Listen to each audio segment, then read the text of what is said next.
अब आप लोग शांत होकर बैठिए। शुभ संध्या। हमें सबसे पहले अपने मातृभूमि के प्रणाम करे छिए। यहाँ पे उपस्थित सारे लोगों के नमन करे छिए। हमरो नाम शुभम कुमार छे। हमरा ठेठी उतना अच्छा ना आवे छे। मम्मी के मैं 1 महीना पहले बोलिए कि अहाँ सारा चीज हमरा दिल के, बट लेकिन हमरा अपना मातृभाषा नहीं सीखल के। तो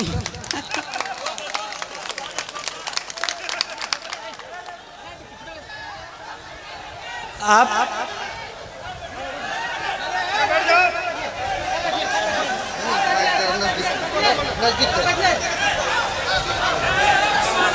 ठेठी मैथिली का एक बोली है।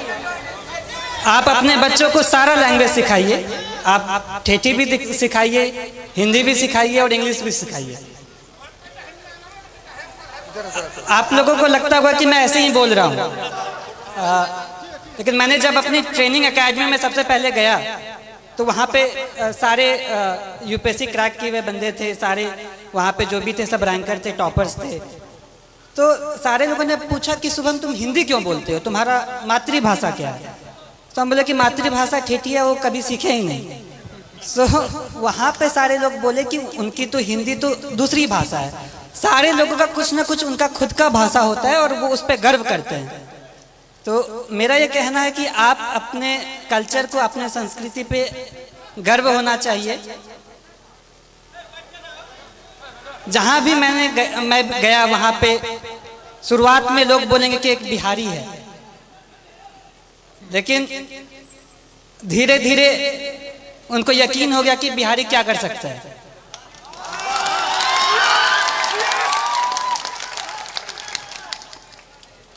वो बोला कि बिहारी ऐसे बोलता है। बोला गुजराती भी तो अपना अलग भाषा बोलता है। कभी साउथ वाले लोगों को देखा कैसे हिंदी बोलते हैं। मेरा ये कहना है कि अपने पे आपको कॉन्फिडेंस होना चाहिए, आत्मविश्वास होना चाहिए, अपने पे गर्व होना चाहिए। जब आप अपने को जान पाएंगे तो ही आप अच्छे से अपने लाइफ में कुछ कर सकते हैं, क्योंकि फिर आप अपना 100% देंगे। मैं जो भी हूँ वो मैं अपने परिवार वालों की वजह से हूँ। मेरे परिवार में पापा, मम्मी, चाचा, चाची, दीदी, भाई, बहन सबका महत्व है। मैं कहीं पे भी गया, हर दिन मम्मी पापा से, हर दिन अपने परिवार वालों से बात किया। तो ये कहने के लिए एक छोटा सा बात है, लेकिन जब आप अपने लोगों के पास रहते हो और उनका फुल सपोर्ट आप पे होता है, तो मुझे ये लगा कि अगर मैं एग्ज़ाम नहीं भी क्वालिफाई कर पाऊँ, फिर भी मेरे परिवार मेरा हमेशा साथ देगा। कभी भी ऐसे पापा नहीं बोले कि ये एग्ज़ाम नहीं क्वालिफाई करोगे तो क्या होगा, वैसा कुछ नहीं। तो ये बहुत बड़ा रोल प्ले किया मेरे सक्सेस में। एग्ज़ाम के हर घड़ी में, हर स्टेज पे मैं ये बोला कि पापा इतना मुश्किल है, मुझसे नहीं हो पाएगा। लेकिन पापा कहते थे कि नहीं, तुम कर सकते हो, तुमको जितना विश्वास तुम पे है उससे ज़्यादा मुझ पे तुम पे है। तो ये सपोर्ट जो है वो बहुत यूनिक रहा, वो बहुत अलग किस्म का सपोर्ट रहा।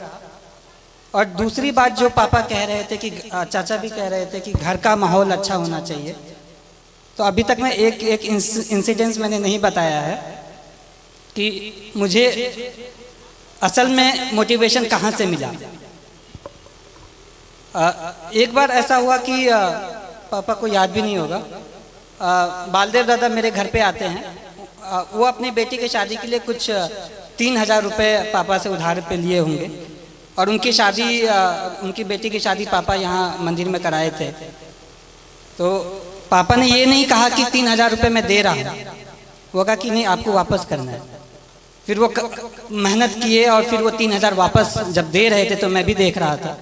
पापा ने सारा नोट काउंट किया, 500 के नोट थे।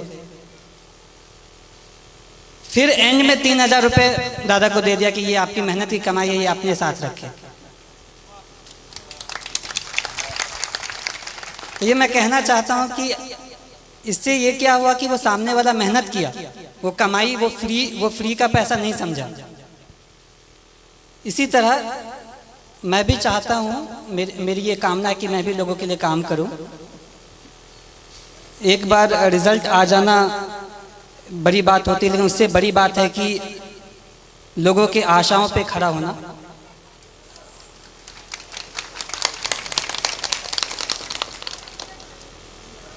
मैं भगवान से प्रार्थना करता हूँ कि मुझे इतनी शक्ति दे कि मैं हर लोगों की आशाओं पे खरा उतरूँ। इसके अलावा आप जो भी रहें, लेकिन सबसे पहले आप आदमी अच्छा बने। लोगों ने कहा कि तुम्हारा लक बहुत अच्छा है, एग्ज़ाम क्वालिफाई हो जाता है, अच्छे कर लेते हो। लेकिन मैं ये कहना चाहता हूँ कि आपका लक तभी साथ देगा जब आप खुद के लिए आप सही हो, आप दूसरों के लिए सही हो। आप दूसरों की मदद करें, आप पे भगवान मदद करेगा।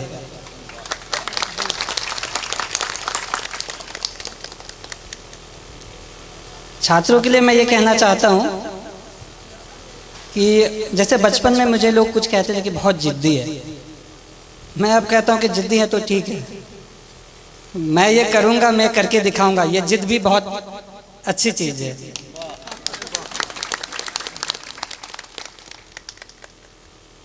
जिंदगी में उतार चढ़ाव हर किसी के ज़िंदगी में होता है, मेरे भी ज़िंदगी में रहा। जब विद्या विहार में क्लास 6 में गया तो 110 लोगों में मेरा स्थान जो होता था वो 40-50 के आसपास होता था।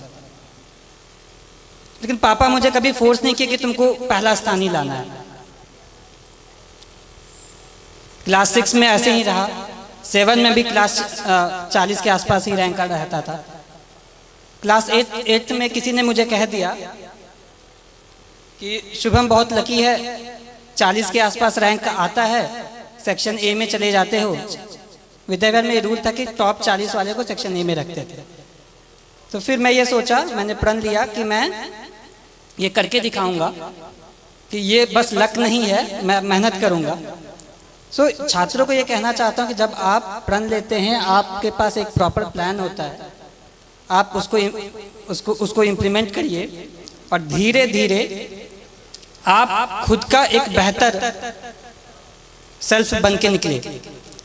आपको ये हमेशा लगना चाहिए कि आज का जो मैं हूँ वो कल का जो मैं बनूंगा वो आज के मैं से बेहतर बनूंगा।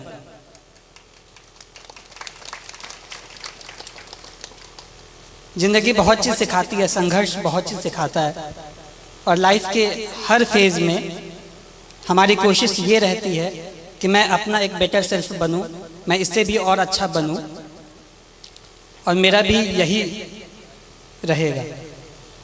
लास्ट में मैं एक पंक्ति बोलूँगा कि कर्मण्ये वधिकरस्ते माँ फलेषु कदाचन, अर्थात आप कर्म करिए, फल की चिंता ना करें, फल तो कभी ना कभी आ ही जाएगा। धन्यवाद।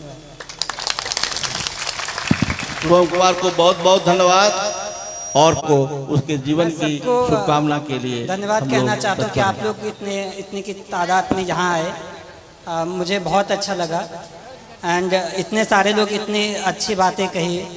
मैं ये विश्वास दिलाना चाहता हूँ कि आप लोगों ने जैसा भी सोचा होगा उस पर मैं खरा उतरने की कोशिश करूँगा। धन्यवाद।